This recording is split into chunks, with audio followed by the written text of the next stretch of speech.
हमारे एक स्रोत में ना डॉक्टर अंबेडकर का एक बहुत ही पावरफुल कोट है जो भारतीय लोकतंत्र की नींव को दिखाता है। उन्होंने कहा था कि भारत ने आम इंसान पर इतना भरोसा दिखाकर और लोकतंत्र की जड़ों को समझने की कोशिश करते हुए हर वयस्क को वोट देने का अधिकार दिया। हाँ। और इतिहास में इससे पहले इतना बड़ा और साहसिक प्रयोग कभी नहीं किया गया था। साहसिक प्रयोग, आज भी ये शब्द सुनकर रोंगटे खड़े हो जाते हैं। तो आज हम इसी साहसिक प्रयोग की गहराई में उतरने वाले हैं। बिल्कुल। हमारे पास जो स्रोत है वो भारतीय चुनाव प्रणाली का कह सकते हैं कि एक पूरा ब्लूप्रिंट पेश करते हैं। हम ये समझेंगे कि ये दुनिया की सबसे बड़ी लोकतांत्रिक मशीनरी आखिर चलती कैसे है, इसकी नींव में कौन से सिद्धांत है, हाँ, और पर्दे के पीछे क्या कुछ होता है। ये सिर्फ वोट डालने की कहानी नहीं है, ये करोड़ों उम्मीदों को एक सिस्टम में पिरोने की कहानी है। और उस सिस्टम का जो फाउंडेशन है वो एक ही सिद्धांत पर टिका है, सार्वभौमिक वयस्क मताधिकार। हाँ, सुनने में ये थोड़ा भारी शब्द लगता है पर इसका मतलब बहुत सीधा है।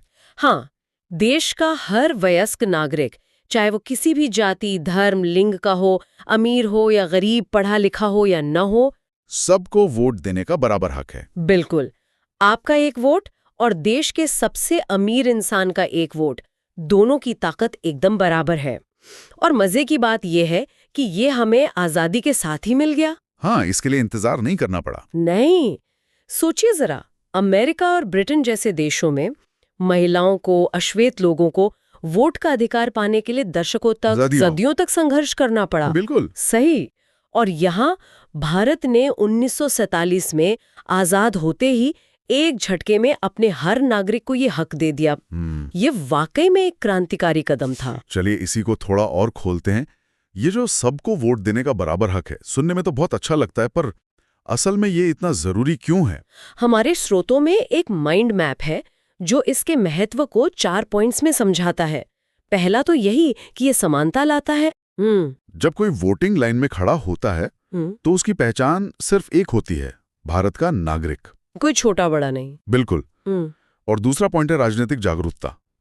जब किसी को पता होता है कि उसके वोट से सरकार बन या गिर सकती है तो वो देश के मुद्दों में रुचि लेने लगता है, सवाल पूछता है। हाँ, वो नेताओं को जिम्मेदार ठहराता है। हाँ। ये आपको एक पैसिव दर्शक से एक एक्टिव भागीदार बनाता है। और तीसरा और चौथा पॉइंट तो सबसे सीधे हैं, मतलब ये आपको अपनी सरकार चुनने की ताकत देता है। सही। आप तय करते हैं कि अगले 5 साल देश कौन चलाएगा।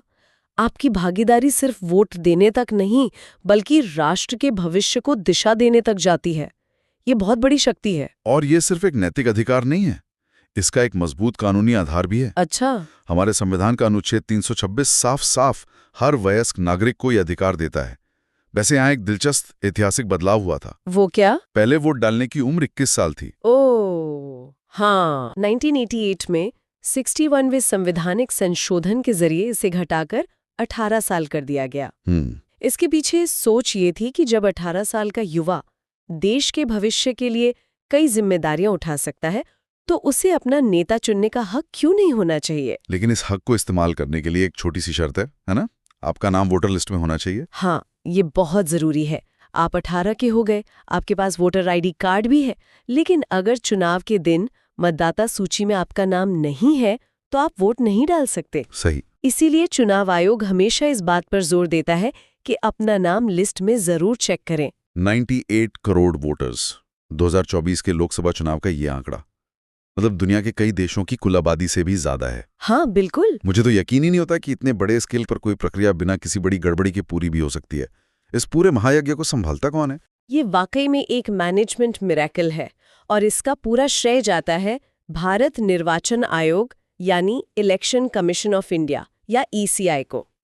हमारे स्रोत बताते हैं कि ये एक आजाद संस्था है जिसे सीधे संविधान से ताकत मिलती है।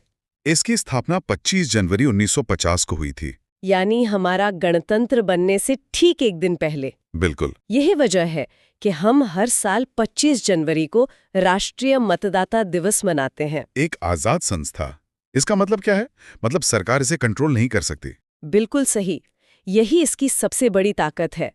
मुख्य चुनाव आयुक्त और बाकी आयुक्तों की नियुक्ति राष्ट्रपति करते हैं, लेकिन उन्हें हटाना लगभग उतना ही मुश्किल है जितना सुप्रीम कोर्ट के जज को हटाना। अच्छा। उनका कार्यकाल निश्चित होता है और सरकार उन पर दबाव नहीं डाल सकती, यही निष्पक्षता सुनिश्चित करता है।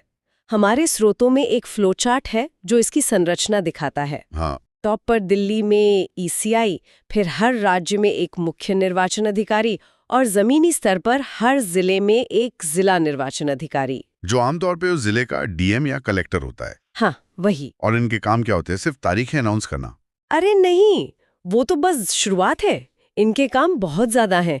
चुनाव की तारीखों से लेकर नतीजों की घोषणा तक सब कुछ इन्हीं की देखरेख में होता है। अच्छा। राजनीतिक पार्टियों को रजिस्टर करना, उन्हें चुनाव चिन्ह देना, जैसे हाथ, कमल, हाथी, ये सब ईसीआई ही आवंटित करता है। और इनका सबसे शक्तिशाली हथियार है आदर्श आचार संहिता या मॉडल कोड ऑफ कंडक्ट। हाँ, ये मैंने सुना है। जैसे चुनाव की घोषणा होती है, आचार संहिता लागू हो जाती है।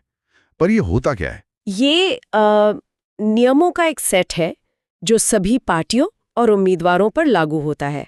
इसका मकसद है सबको चुनाव लड़ने का बराबर मौका देना। जैसे कोई सरकारी मशीनरी का इस्तेमाल चुनाव प्रचार के लिए नहीं कर सकता, कोई धर्म या जाति के नाम पर वोट नहीं मांग सकता, और वोटरों को लुभाने के लिए पैसे या शराब भी नहीं बांट सकते। बिल्कुल।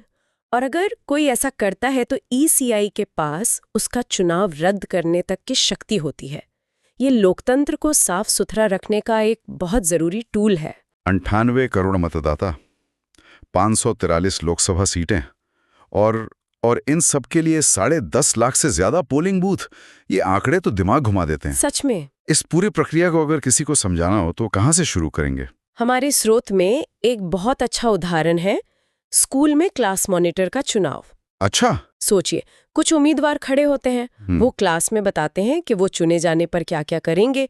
ये हो गया चुनाव प्रचार।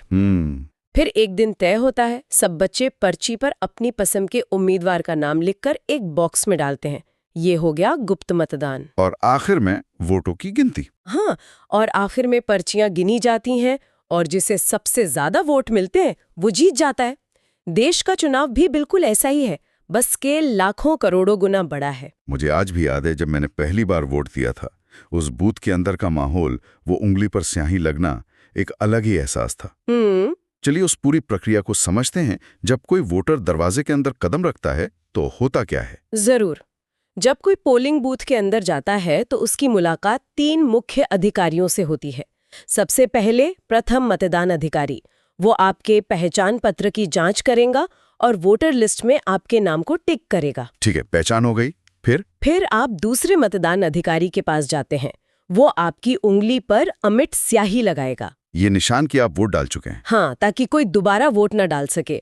और वो आपसे एक रजिस्टर पर दस्तखत भी करवाएगा। ये सब रिकॉर्ड रखने के लिए होता है। और इसके बाद असली काम, वोट डालना। बिल्कुल। फिर आप तीसरे मतदान अधिकारी के पास जाते हैं, जो इलेक्ट्रॉनिक वोटिंग मशीन यानी ईवीएम की कंट्रोल यूनिट का एक बटन दबाता है। अच्छा। इससे बैलेट यूनिट एक्टिवेट हो जाती है, जो वोटिंग कंपार्टमेंट के अंदर रखी होती है। अब आप जाकर अपनी पसंद के उम्मीदवार के नाम के आगे का नीला बटन दबाकर अपना वोट दे सकते हैं। इस पूरी प्रक्रिया में एक नागरिक की आस्था कितनी मजबूत हो सकती है, इसका एक अद्भुत उदाहरण हमारे स्रोतों में है। श्याम सरन नेगी जी की कहानी। हाँ, हिमाचल प्रदेश के श्याम सरन नेगी जी, वो आजाद भारत के पहले वोटर थे। उन्होंने 1951 के पहले आम चुनाव से लेकर 2022 तक 100 साल की उम्र पार करने के बाद भी हर एक चुनाव में वोट डाला। सोचिए जरा, उस एक इंसान ने भारत के पूरे लोकतांत्रिक सफर को अपनी आंखों से देखा है, पहले चुनाव से लेकर आज तक। बिल्कुल। ये सिर्फ एक कहानी नहीं, ये हमारे लोकतंत्र में आम नागरिक की आस्था का जीता जागता सबूत है। ये हमें बताता है कि एक एक वोट की क्या कीमत है। आपने ईवीएम का जिक्र किया। ये मशीनें अब तो चुनाव का एक अभिन्न हिस्सा बन चुकी हैं, लेकिन इनके काम करने के तरीके को लेकर हमेशा उत्सुकता बनी रहती है। ये काम कैसे करती हैं? देखिए, ईवीएम के 2 हिस्से होते हैं। एक कंट्रोल यूनिट जो तीसरे मतदान अधिकारी के पास होती है, और दूसरी बैलेट यूनिट जिस पर आप बटन दबाते हैं। ये मशीनें बिजली से नहीं बल्कि एक बैटरी से चलती हैं। इसलिए दूर दराज के इलाकों में भी जहां बिजली नहीं है वहां भी वोटिंग हो सकती है। और ये किसी नेटवर्क से भी नहीं जुड़ी होती? नहीं, किसी भी नेटवर्क से नहीं, न इंटरनेट न ब्लूटूथ। इसलिए इन्हें बाहर से हैक करना असंभव है। लेकिन कई बार ये सवाल उठता है कि हमें कैसे पता चले कि हमारा वोट सही जगह रजिस्टर हुआ है। बिल्कुल। और इसी सवाल का जवाब देने के लिए अब ईवीएम के साथ एक और मशीन जोड़ी गई है, VVPAT. Voter verifiable paper audit trail. हाँ, जब आप ईवीएम पर बटन दबाते हैं तो वीवीपीएटी मशीन में एक छोटी सी पर्ची प्रिंट होती है। ये पर्ची एक शीशे की स्क्रीन पर 7 सेकंड के लिए दिखती है और उसपे उम्मीदवार का नाम और चुनाव चिन्ह होता है। सीरियल नंबर, नाम और चुनाव चिन्ह तीनों। तो कोई भी खुद अपनी आंखों से देखकर तसल्ली कर सकता है कि उसका वोट सही जगह गया है। फिर वो पर्ची कटकर मशीन के अंदर एक सील बंद बॉक्स में गिर जाती है। हाँ, ये पारदर्शिता बढ़ाने के लिए एक बहुत बड़ा कदम है। बिल्कुल। हालांकि इसने भी नई बहसें शुरू की हैं, जैसे कि कितनी पर्चियों की गिनती ईवीएम से मैच की जानी चाहिए। तो तकनीक समस्याओं को सुलझाती है, पर साथ ही नए सवाल भी खड़े करती है। ये एक लगातार चलने वाली प्रक्रिया है। सही। लेकिन एक और बहुत जरूरी पहलू है जिस पर हमारे स्रोत ध्यान खींचते हैं, और वो है चुनावों को सबके लिए सुलभ बनाना, खासकर विकलांग व्यक्तियों के लिए। हाँ, पीडब्ल्यूडी वोटर्स के लिए। ये बहुत जरूरी है कि लोकतंत्र में कोई भी पीछे ना छूटे। इसीलिए अब हर मतदान केंद्र पर रैंप और व्हीलचेयर की सुविधा अनिवार्य कर दी गई है। और ईवीएम पर ब्रेल लिपि भी होती है ना? हाँ, दृष्टिबाधित मतदाताओं के लिए ईवीएम की बैलेट यूनिट पर ब्रेल लिपि में भी जानकारी होती है, ताकि वो बिना किसी की मदद के अपना वोट डाल सकें। ये छोटे छोटे कदम ये सुनिश्चित करते हैं कि लोकतंत्र की प्रक्रिया समावेशी हो। ठीक है, तो वोट पड़ गए, ईवीएम में बंद हो गए, अब गिनती का दिन आता है। विजेता कौन बनता है? यहाँ भारत की चुनावी प्रणाली का एक खास पहलू सामने आता है, फर्स्ट पास्ट द पोस्ट। ये क्या है? इसे सरल भाषा में जो सबसे आगे वही जीता कह सकते हैं। मतलब हर चुनाव क्षेत्र में जिस भी उम्मीदवार को बाकी सबसे ज्यादा वोट मिलते हैं वो जीत जाता है। ये जरूरी नहीं है कि उसे कुल वोटों का 50% से ज्यादा मिला हो। रखिए, ये थोड़ा समझने वाला है। मतलब अगर 10 लोग चुनाव लड़ रहे हैं और एक को 15% वोट मिले और बाकी सबको उससे कम मिले, तो वो 15% वाला जीत जाएगा। अच्छा, बिल्कुल। स्रोत में एक और भी दिलचस्प उदाहरण है। सोचिए किसी सीट पर 33 उम्मीदवार हैं, तो ये भी मुमकिन है कि कोई सिर्फ 12% वोट पाकर भी जीत जाए। अगर बाकी 32 उम्मीदवारों को उससे भी कम वोट मिले हों, हाँ, तो सिर्फ 12% वोट से जीतना, इसका मतलब तो ये हुआ कि 88% लोगों ने उन्हें वोट नहीं दिए, फिर भी वो उन सबके नेता हैं। ये तो सिस्टम का एक बहुत ही अजीब पहलू है। बिल्कुल।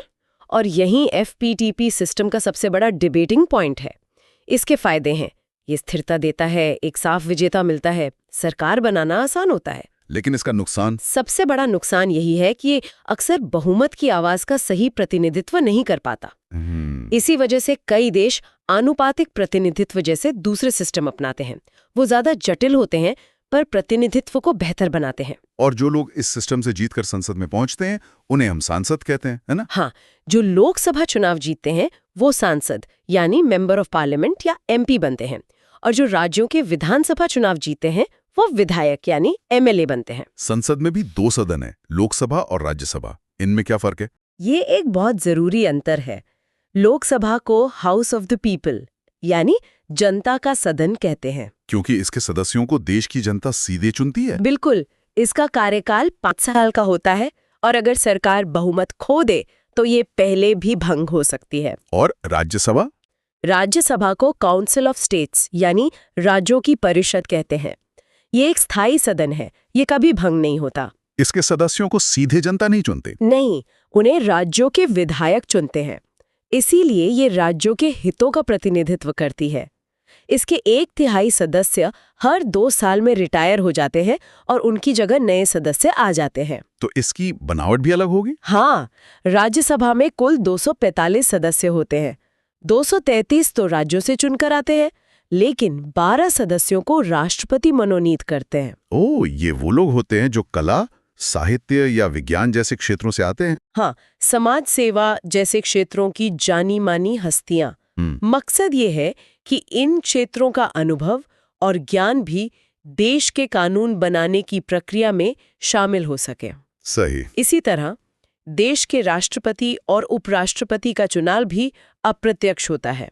उन्हें जनता सीधे नहीं चुनती, बल्कि हमारे चुने हुए प्रतिनिधि यानी सांसद और विधायक मिलकर चुनते हैं। तो आज हमने भारतीय लोकतंत्र की इस अद्भुत और कह सकते हैं जटिल मशीनरी को बहुत करीब से देखा।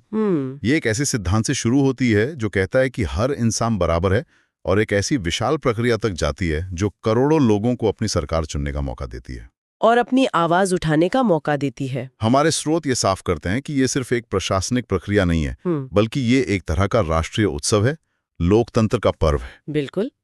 लेकिन इन सभी उपलब्धियों के साथ साथ हमारे स्रोत कुछ चुनौतियों का भी जिक्र करते हैं जिन पर बात करना जरूरी है। ये सिस्टम परफेक्ट नहीं है। जैसे चुनाव में बढ़ता प्रभाव, जिसे हम मनी पावर कहते हैं, राजनीति का अपराधीकरण, यानी आपराधिक पृष्ठभूमियों वाले लोगों का चुनाव लड़ना और जीतना। हाँ, और कई बार मतदाताओं का विकास और नीति जैसे मुद्दों के बजाय जाति और धर्म जैसी पहचानों के आधार पर वोट देना। ये वो चुनौतियां हैं जिनसे हमारा लोकतंत्र आज भी जूझ रहा है। तो इसका समाधान क्या है? इन चुनौतियों के बावजूद इस पूरी प्रणाली की सबसे बड़ी ताकत एक ही है, एक जागरूक और सूचित मतदाता। जब मतदाता सवाल पूछता है, अपने नेता के काम का हिसाब मांगता है और सोच समझकर मुद्दों के आधार पर वोट देता है, तो लोकतंत्र अपने आप मजबूत होता है। असली शक्ति तो उसी स्याही लगी उंगली में है। और इसी बिंदु पर हम आज की इस चर्चा को एक अंतिम विचार के साथ समाप्त करना चाहेंगे। हमारे स्रोत हमें बताते हैं कि फर्स्ट पास द पोस्ट प्रणाली में सबसे ज्यादा वोट पाने वाला जीतता है, चाहे जीत का अंतर 1 वोट का ही क्यों ना हो। ये सोचने पर मजबूर करता है। जब कोई प्रतिनिधि बहुत कम अंतर से या कुल वोटों के एक बहुत छोटे हिस्से से जीतता है, तो क्या वो सच में उन बहुसंख्यक मतदाताओं का प्रतिनिधित्व करता है जिन्होंने उसे वोट नहीं दिया? एक लोकतांत्रिक व्यवस्था में प्रतिनिधित्व का असली मतलब क्या होना चाहिए? सबसे ज्यादा वोट पाना या ज्यादा से ज्यादा लोगों की इच्छा को दर्शाना?